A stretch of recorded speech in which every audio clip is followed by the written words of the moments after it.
ომარიკო, გამოდი და გაგვიანდება. შეხეთ როგორ დაიზლაზდება რა. გამოდი ახლა დროზე. ინგა რო ყვირი ხომე უფრო იბნევა იქ ბავშვი.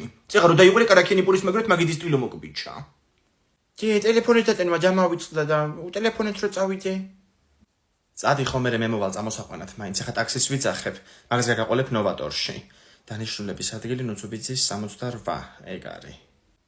ტელეფონით თუ არა გაქვს რობოტით დარეკი.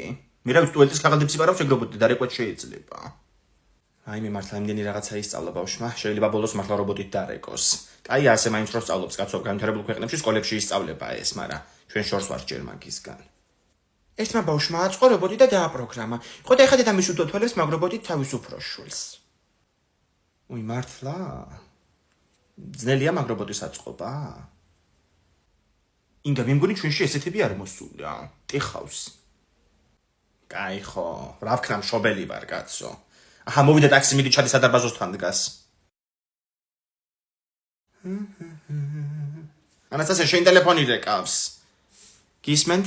გამარჯობა ქალბატონო, თქვენი შვილი ჩემთანაა და მაგიტო გიდეკავ. მე გამტაცებელი მირეკავს მე მგონი. ვარკეთილში ტაქსი წამომიყვანა არასწორად და მშველას ითხოვდა ქუჩაში. იმე მოგიკუდეს დედა, დატოვეთ რა მანდ მეტროსთან და მოვაკითხავ მე თვითონ. გაიხარეთ.